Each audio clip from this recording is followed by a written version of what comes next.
La femme. Le premier homme est né, mais il est solitaire. Il se sent l'âme et triste en contemplant la terre. Pourquoi tant de trésors épars de tous côtés? Si je ne peux, dit-il, étreindre ces beautés. Ni les arbres mouvants, ni les vapeurs qui courent, je n'ai pu rien saisir des objets qui m'entourent. Ils sont autres que moi. Je ne les puis aimer. Et j'en aimerais un que je ne sais nommer. Il demande un regard à l'aurore sereine. Aux lèvres de la rose, il demande une haleine. Une caresse au vent et de plus tendres sons, au murmure léger qui monte des buissons. Des grappes, des lilas qu'un vol d'oiseaux secoue, il sent avec plaisir la fleur toucher sa joue. Et, tourmenté d'un mal qu'il ne peut apaiser, il cherche vaguement le bienfait du baiser. Mais un jour, à ses yeux, la nature féconde, de toutes les beautés qu'il admirait au monde, fit un bouquet vivant de jeunesse embaumée.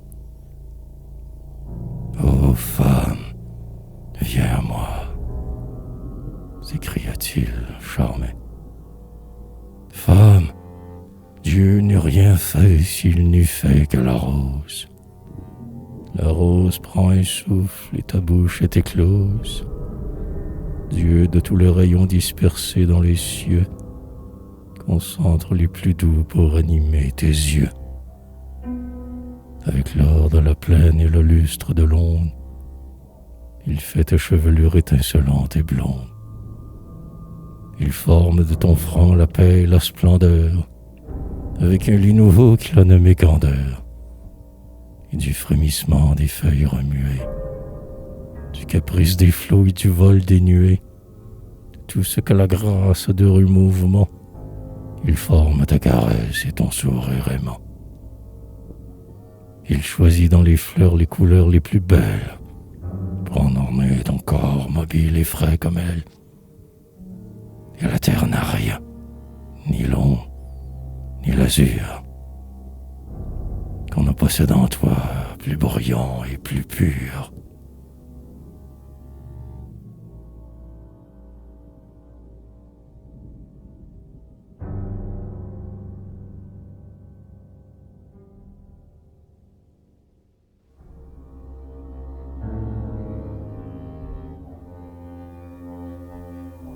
La puberté. Lorsque l'auteur entra dans sa 20e année, le printemps des printemps couronna son repos. L'air céleste s'emplit d'odeurs de matinée, et la mer, s'étalant, laissa crouler ses flots. Ce jour-là, dans ta grâce, Ève, tu nous es né.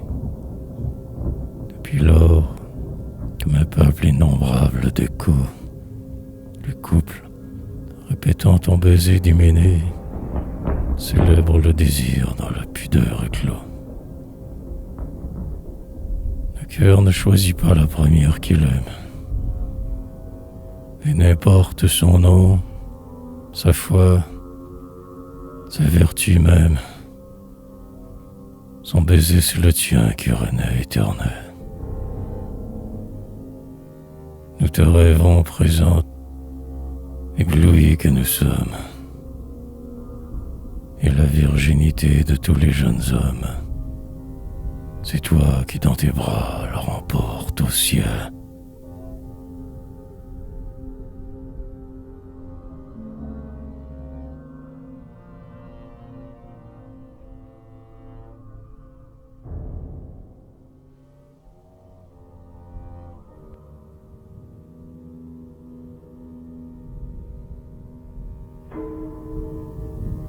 Inconstance, ô reine de mes bien-aimés, apprends que je les ai nommés des reines aussi tour à tour. Je Chacune est belle et ne ressemble à nulle autre. Et tout ensemble, tu les as fait pâlir un jour. J'aime toujours plus chaque amant, mais plus profondément charmant, chacune me fait plus souffrir. Et toi, la dernière venue, je t'aime moins que l'inconnu, qui demain me fera mourir.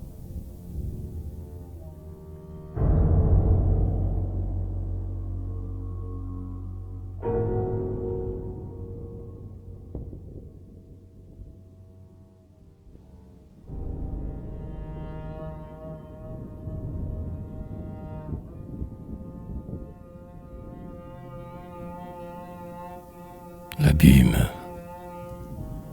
l'heure où tu possèdes le mieux, mon être tout entier, c'est l'heure. Oh, faible et ravi, je demeure sous la puissance de tes yeux. Je me mets à genoux, j'appuie sur ton cœur mon front agité, et ton regard comme une pluie me verse la sérénité,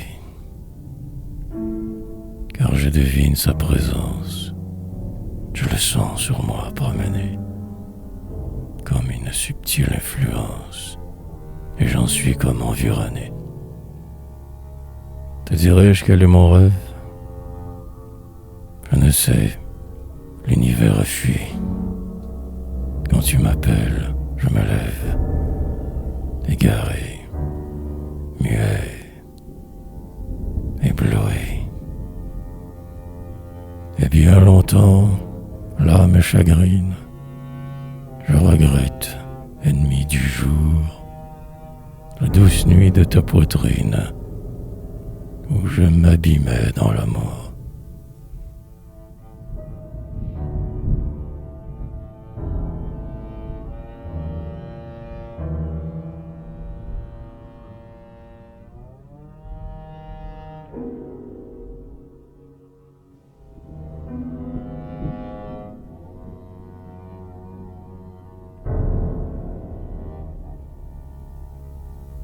Si j'étais Dieu, la mort serait sans proie.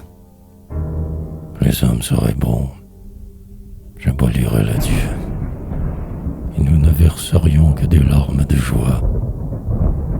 Si j'étais Dieu, de beaux fruits sans écorce mûriraient. Le travail ne serait plus qu'un jeu, car nous n'agirions plus que pour sentir nos forces. Si j'étais Dieu, pour toi, celle que j'aime, je déploierais un ciel toujours frais, toujours bleu. Mais je te laisserai, ô mon ange, la même. Si j'étais Dieu.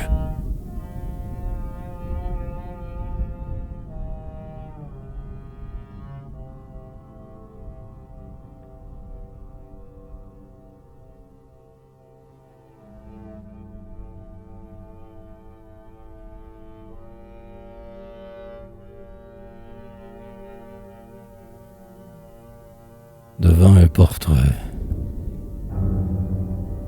des fluides moments nul ne voit le passage, et le printemps des jours s'éteint comme il est né.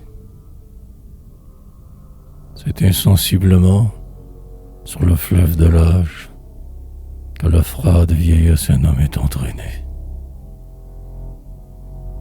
Mais je me saurai vieux quand cette chère image ne me retiendrait plus à sa grâce enchaînée et ne recevrait plus ce douloureux hommage. Un sentiment stérile à survivre obstiné. Ce jour-là, mon âme aurait perdu son aile, mon cœur son sang, mes nerfs leur vie leur ressort. Je ne serai plus moi, n'existant plus pour elle. À quel homme à nouveau j'aurais vendu mon sort, ma figure et mon nom, à cendre l'étincelle. Mais je serai bien vieux si je ne suis pas mort.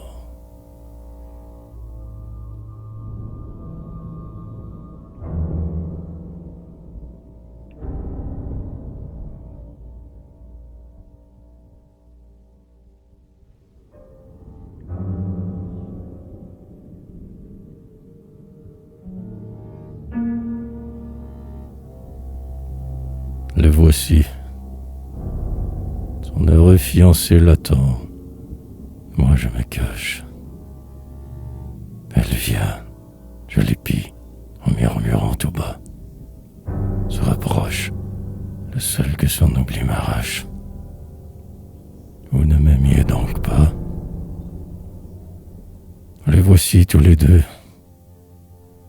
Ils vont l'un près de l'autre. Ils se froissent les doigts en cueillant des lilas. Vous oubliez le jour où ma main prit la vôtre. Vous ne m'aimiez donc pas. Heureuse, elle rougit, et le jeune homme tremble. Et la douceur du rêve a ralenti leurs pas. Vous oubliez le jour où nous errions ensemble. Vous ne m'aimiez donc pas. Il s'est penché sur elle en murmurant « Je t'aime ». Sur mon bras, laisse aller. Laisse peser ton bras. Vous oubliez le jour où j'ai parlé de même. Vous ne m'aimiez donc pas. Ah, comme il a levé cet œil bleu que j'adore. Elle m'a vu dans l'ombre et me sourit. Hélas, que vous ai-je donc fait pour me sourire encore quand vous ne m'aimez pas?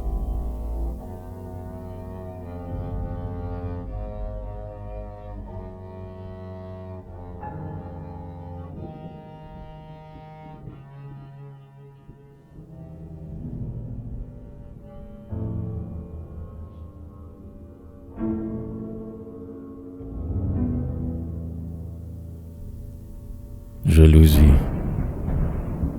Je ne me plaindrai point. La pâle jalousie retient sa voix tremblante et pleure un sang muet. Qu'ils vivent de longs jours, heureux en poésie, et qu'un amour tranquille habite leur chevet. Qu'ils la possèdent bien sans l'avoir désiré, par le droit seul, exempt du péril de l'aveu. Sans cette passion folle et désespérée qui tente sur le vide une étreinte de feu. Mais qu'insensiblement le réseau gris des rides fatigue le sourire et blesse les baisers. Que les cheveux blanchis, les prunelles arides n'offrent plus qu'à l'hiver des sens apaisés. J'attends, moi, sa vieillesse. Et j'en ai piré l'heure. Et ce sera mon tour. Alors je lui dirai: je vous chéris toujours. Et toujours je vous pleure. Reprenez un dépôt que je garde secret. Je viens vous rapporter votre jeunesse blonde. Tout l'or de vos cheveux est resté dans mon cœur. Et voici vos 15 ans dans la tresse profonde de mon premier amour patient et vainqueur.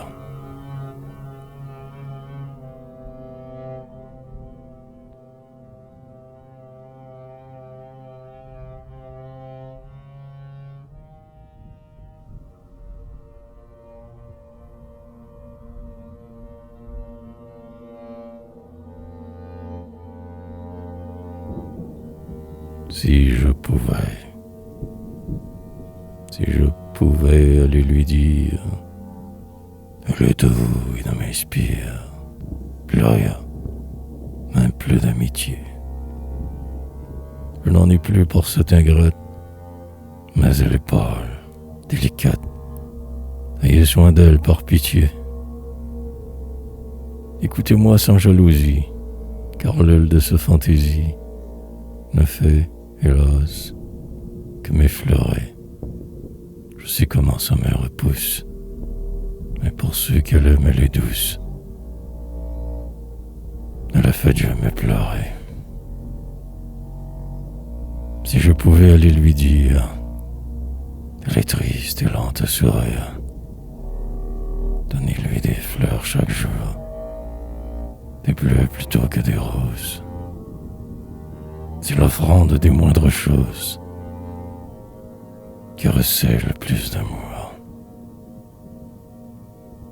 Je pourrais vivre avec l'idée qu'elle est chérie et possédée, non par moi, mais selon mon cœur. Méchant enfant qui m'abandonne, vois le chagrin que tu me donnes. Je ne peux rien pour ton bonheur.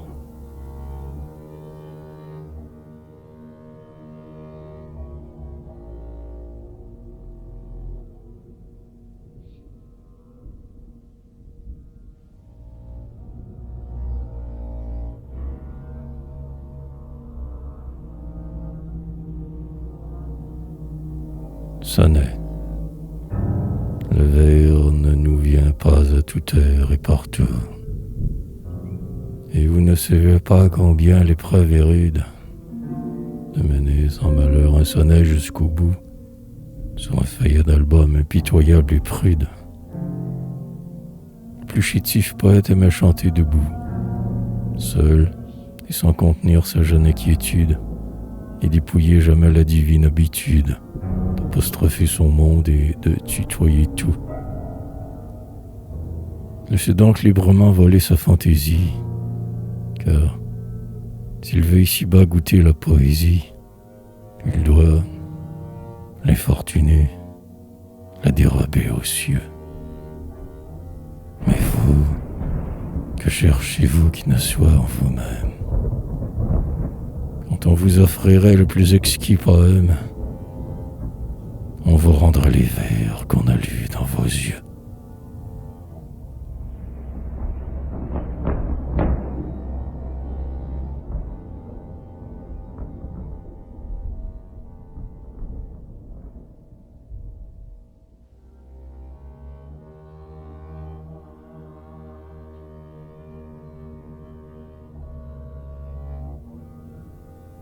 Sonnet. J'ai l'âme de l'aiglon dont l'aile vigoureuse frémit d'impatience aux mains du ravisseur. Il lui faut le soleil, la vie aventureuse, un vol indépendant ou le plomb du chasseur. Un climat sans beau jour et de terre affreuse, l'exil amer portant ne met pas sans douceur. Car l'amitié se joindre, habile et généreuse, les bontés de ma mère aux grâces de ma sœur. Et vous voulez savoir quel bienfaisant génie, égayant de ses yeux l'ombre de ma prison, est un lieu de grand jour et d'air et d'horizon. Eh bien, c'est vous, madame, et vous êtes bénie de suppléer si bien famille, amour, printemps, patrie, liberté dans les cœurs de 20 ans.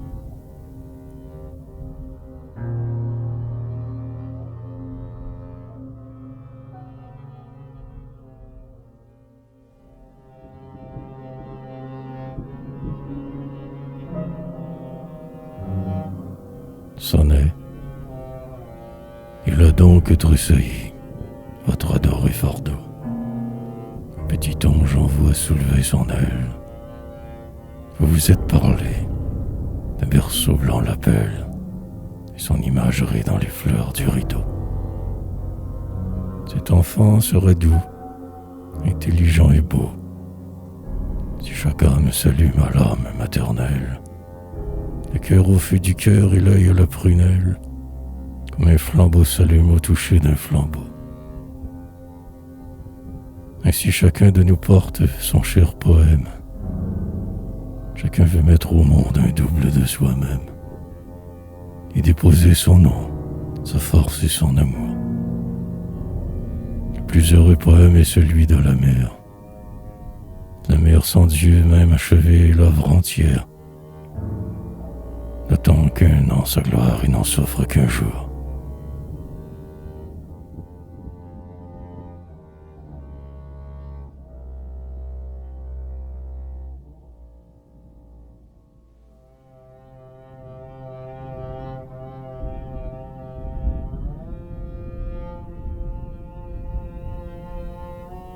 Seul,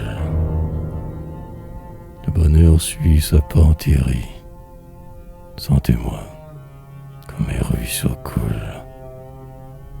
Celui qu'une amante chérit n'en parle jamais à la foule. Au bruit connu d'un léger pas, clair baiser d'une bouche rose, soupir qui ne se note pas, accent qui n'est ni vers ni prose. Quel chant, quel trouble aérien est assez frais pour vous redire. Ah, l'amour est un si grand bien que ses heureux n'ont pas de lire. Mais celui qui n'est pas aimé, qui ne peut embrasser personne, être un luth inanimé, qui prenant sa vie en frissonne. Dans la gloire, il cherche l'oubli de sa solitude profonde et d'un cœur qui n'est pas rempli, dans la coupe infinie au monde.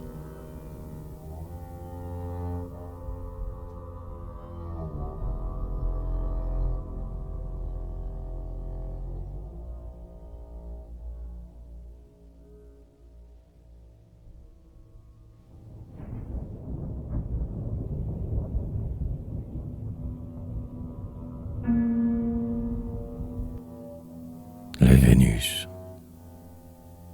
Je revenais du Louvre hier. J'avais parcouru les portiques où le cœur des Vénus antiques se range gracieux et fier. À ces marbres, divins fossiles, délices de l'œil étonné, je trouvais bon qu'il fût donné des palais de rois pour asile. Comme j'allais extasier, vint à passer une pauvresse. Son regard troubla mon ivresse et m'emplit l'âme de pitié. Ah, m'écriai-je, qu'elle est pâle et triste et que ses traits sont beaux. Sa jupe étroite est un lambeau. Elle croise avec soin son châle. Elle est nu-tête. Ses cheveux, mal noués, et part derrière elle, forme leur onde naturelle. Le miroir n'a pas souci d'eux. Les piqûres de son aiguille, elle a le bout du doigt tout noir. Ses yeux au travail du soir se sont affaiblis. Pauvre fille, hélas, tu n'as ni feu ni lieu. Pleure et mendie au coin des rues. Les palais sont pour nos statues, et tu sors de la main de Dieu. Ta beauté n'aura point de temple, on te marchandera ton corps. La forme sans âme, aux yeux morts, solide digne qu'on la contemple. Dispute aux avares ton pain, et la laine dont tu te couvres. Les femmes de pierre ont des louvres, les vivantes meurent de faim.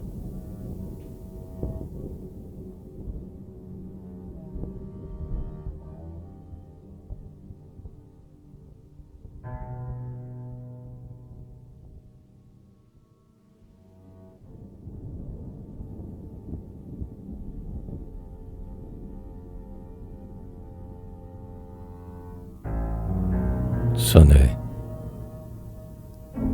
Les villages sont pleins de ces petites filles, roses avec des yeux rafraîchissants à voir, qui jasent en courant sous le toit du lavoir.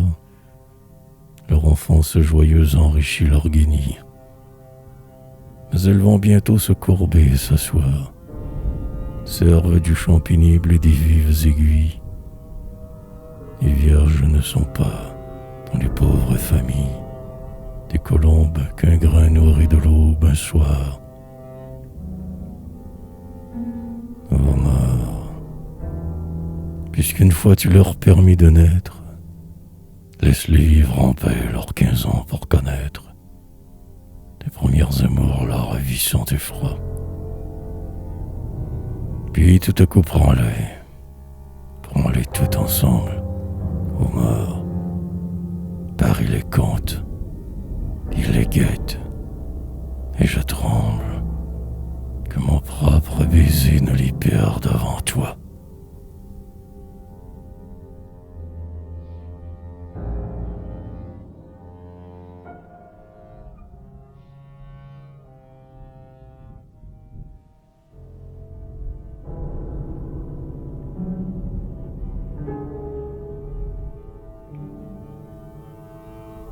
Inconscience.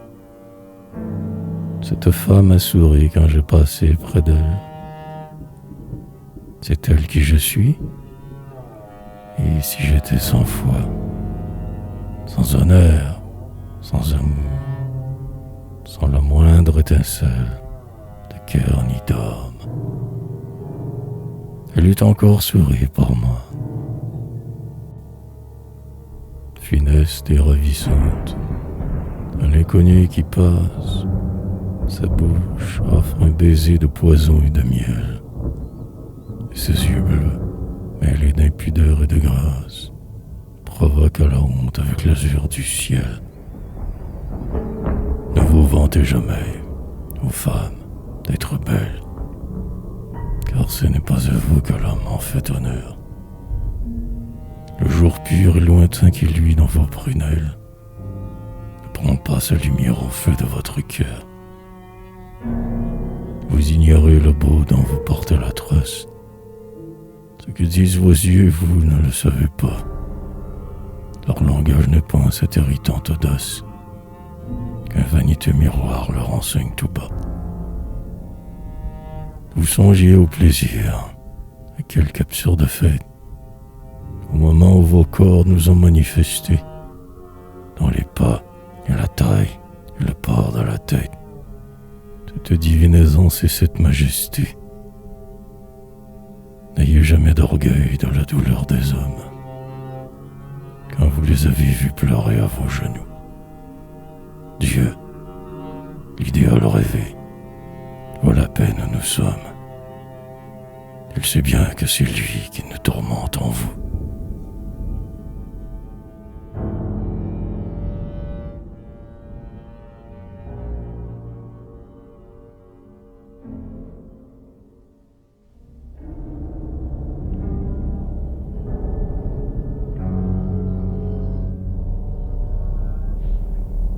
Rencontre.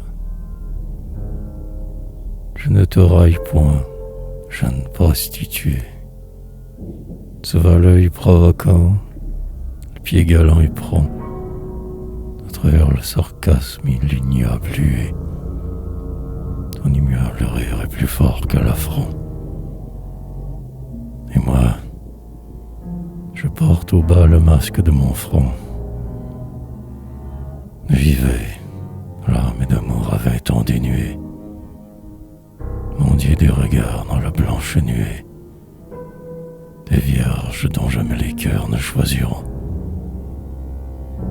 Également parés et dédaignés de même, tu cherches ton dîner. Moi j'ai besoin quand même. Qui voudra de ton corps? L'amant heureux te fuit. Qui voudra de mon cœur? L'ange aimé se retire. Sommes-nous donc voués au glacial délire? du désespoir pâmé sur la faim dans la nuit.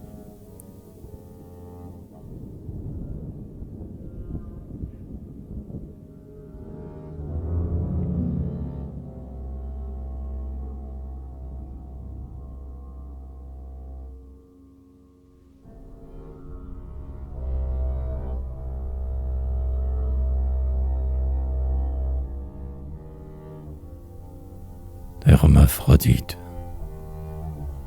Il avait l'âme aride et vaine de sa mère, l'œil froid du dieu voleur qui marche à reculons. Il promenait sa grâce, insouciante, altière, et les nymphes disaient « Quel marbre nous aimons !» Un jour que cet enfant d'Hermès et d'Aphrodite méprisait Salmacis, nymphe du mont Ida, la Vierge, l'embrassant d'une étreinte subite, pénétra son beau corps si bien qu'elle lui resta, de surprise et d'horreur si divine compagne, qui dans cet être unique en reconnaissait deux, comme un sphinx égaré dans leur chaste montagne, fuyait ce double faune au visage douteux. De volupté souffrait dans sa prunelle étrange. Il faisait des serments d'une hésitante voix. L'amour et le dédain par un hideux mélange. Dans son vague sourire était peint à la fois. Son inutile sein n'offrait ni lait ni flamme. En s'y posant, l'oreille, hélas, est découvert. Un cœur d'homme où chantait un pauvre cœur de femme, comme un oiseau perdu dans un temple désert. Ô symbole effrayant de ces unions louches, où l'un des deux amants, sans joie et sans désir, fuit le regard de l'autre, où l'une des deux bouches, en goûtant les baisers sans l'autre les subir.